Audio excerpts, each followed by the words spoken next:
منار القرآن۔ آپ کو اس چینل میں مختلف علماء کرام کے اصلاحی بیانات، عالمی شہرت یافتہ قراء کی تلاوت اور ان کا تعارف، فقہی مسائل اور بہت کچھ دیکھنے اور سیکھنے کو انشاءاللہ ملے گا۔ چینل کو لائک، سبسکرائب اور اپنے دوستوں کے ساتھ شیئر کرنا نہ بھولیے گا تاکہ آپ کو وقتاً فوقتاً ہماری ویڈیوز ملتی رہے۔ جزاکم اللہ خیرا۔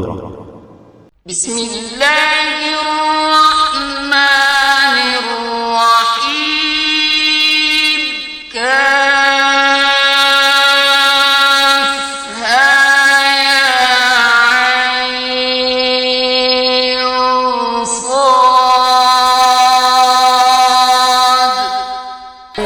ظنوا كما ظننتم أن لن يبعث الله أحدا وإني خفت الموالي من ورائي وكانت امرأتي عاقرا فهب لي من لدنك وليا يرثني ويرث من آل يعقوب واجعله رب رضيا يخرج من بين الصلب والترائب إنه على وجعه لقادر إن الذين آمنوا وعملوا الصالحات سيجعل لهم الرحمن ودا فبأي آلاء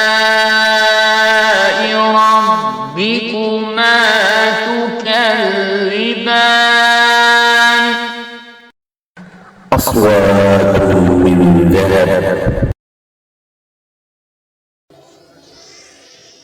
بسم الله الرحمن الرحيم۔ شیخ عبدالباسط عبدالصمد عبدالباسط محمد عبدالصمد بن سلیم، ان کا شمار دنیا کے بڑے قراء میں کیا جاتا ہے۔ انہیں صوت مکہ کی آواز کا لقب دیا گیا۔ اپنے گاؤں کے شیخ محمد الامیر کے ہاتھوں قرآن پاک حفظ کیا۔ قراءت کی تعلیم شیخ محمد سلیم حمادہ سے حاصل کی۔ سن 1951 میں ریڈیو مصر میں تلاوت کی اور ان کی پہلی تلاوت سورۃ فاطر تھی۔ انہیں 1952 میں مسجد الامام شافعی میں امام مقرر کیے گئے۔ 1958 میں شیخ محمود علی البنا کی جگہ مسجد الامام حسین میں امام مقرر ہوئے۔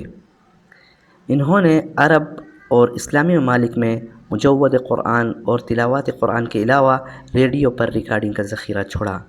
انہیں سفیرا لکتاب اللہ کا لقب دیا گیا۔ والضحى والليل إذا سجى ما ودعك ربك وما قلى وللآخرة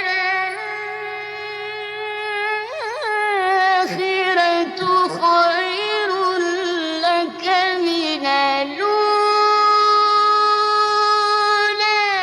ولسوف يعطيك ربك فترضى۔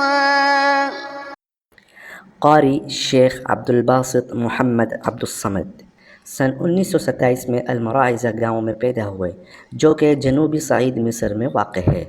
ان کی پرورش ایسے ماحول میں ہوئی جس میں قرآن پاک کو حفظ کرنے اور تلاوت کرنے میں دلچسپی تھی۔ دادا شیخ عبدالصمد ہیں، وہ ان حافظوں میں سے تھے جو قرآن حفظ کرنے اور احکام کے ساتھ تلاوت کرنے کی صلاحیت کے لیے مشہور تھے۔ والد کا نام شیخ محمد عبدالصمد ہے، وہ قرآن کے عظیم حافظوں میں سے ایک تھے۔ قرآن حفظ کرنے اور تلاوت کرنے میں ان کے دو بھائی محمود اور عبدالحمید کا تعلق بھی ہے۔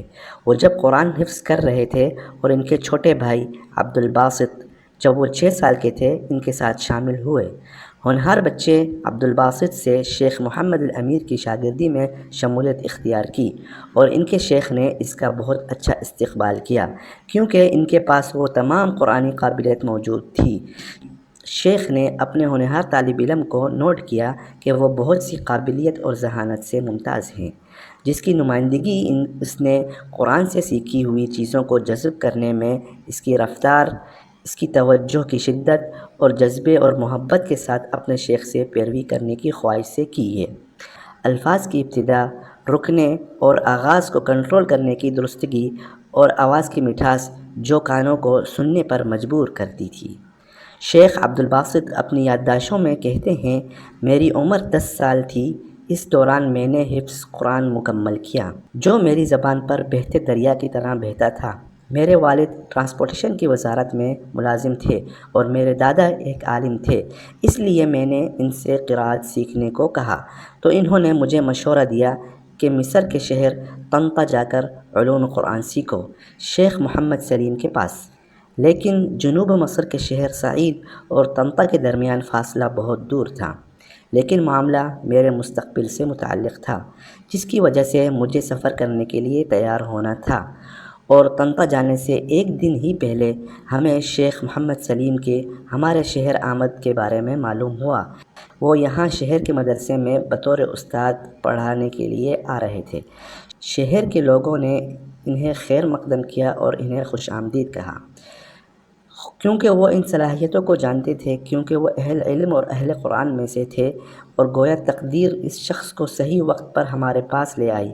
شہر کے لوگوں نے ان کے لیے قرآن مجید کی حفظ کے لیے ایک انجمن قائم کی۔ انہوں نے قرآن حفظ اور اس کے علوم و قراءت کی تعلیم دی۔ چنانچہ میں ان کے پاس گیا اور پورے قرآن کا جائزہ لیا، پھر الشاطبیہ حفظ کر لیا، جو 7 قراءتوں کا متن ہے۔ شیخ عبدالباسط کے 12 سال ہونے کے بعد ان کے قریب شہر اور دیہاتوں سے دعوتیں آنے لگیں، جنہوں نے شیخ عبدالباسط کی ہر جگہ تعریف سنی تھی۔ خدا ان پر رحم فرمائے اور ان کو جنت الفردوس میں اعلیٰ مقام عطا فرمائے۔ أَلَمْ يَجِدْكَ يَتِيمًا فَآوَىٰ وَوَجَدَكَ ضَالًّا فَهَدَىٰ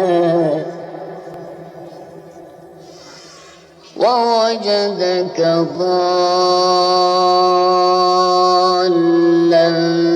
فَهَدَىٰ وَوَجَدَكَ عَائِلًا فَأَغْنَىٰ فَأَمَّا الْيَتِيمَ فَلَا تَقْهَرْ وَأَمَّا السَّائِلَ فَلَا تَنْهَرْ۔ وہ اپنے آخری ایام اپنے کھانے پینے کی چیزوں پر انتہائی احتیاط اور پابندی کے ساتھ بیماری سے لڑنے کی کوشش کر رہے تھے، اس لیے انہیں اسپتال داخل کرایا گیا، لیکن ان کی طبیعت بگڑ گئی، جس کی وجہ سے ان کے بچوں اور ڈاکٹروں نے انہیں مشورہ دیا کہ وہ لندن کے اسپتالوں میں اپنی بیماری کا علاج کے لیے سفر کریں، اور وہ وہیں رہیں۔ کے ساتھ ان کا بیٹا بھی تھا۔ انہوں نے مصر واپس لے جانے کو کہا۔ قاری عبدالباسط عبدالصمد کا انتقال 21 ربیع الاخر 1409 ہجری بمطابق 30 نومبر 1988 بروز بدھ ہوا۔ ان کی نماز جنازہ میں مقامی، عالمی سطح پر، قومی اور سرکاری سطح پر شرکت کی گئی۔ جنازہ میں کثیر تعداد میں لوگوں نے شرکت کی، بشمول دنیا بھر کے ممالک کے سفیر، ممالک کے بادشاہ اور صدور نے شرکت کی۔ رحمک اللہ یا شیخ عبدالباسط واسکنک فسیح جنات۔ فَأَمَّا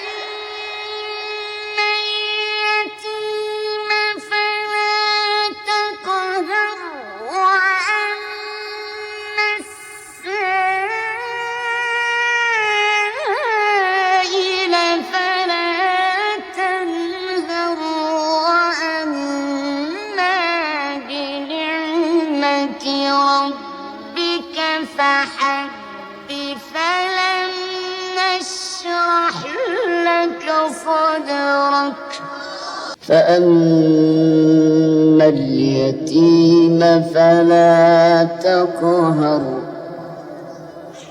وَأَمَّا السَّائِلَ فَلَا تَنْهَرْ۔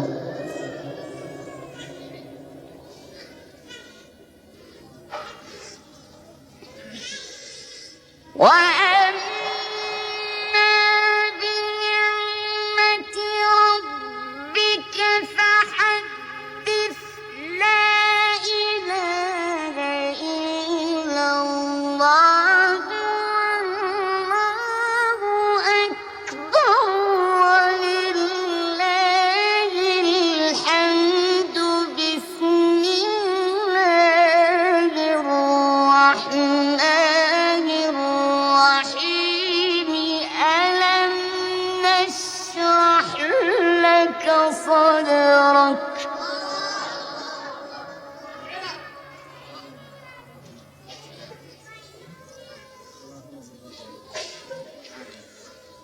ووضعنا عنك وزرك الذي أنقض ظهرك ورفعنا لك ذكرك فإن مع العسر يسرا إن مع العسر يسرا فإذا فرغت فانصب وإلى ربك فارغب صدق الله العظيم.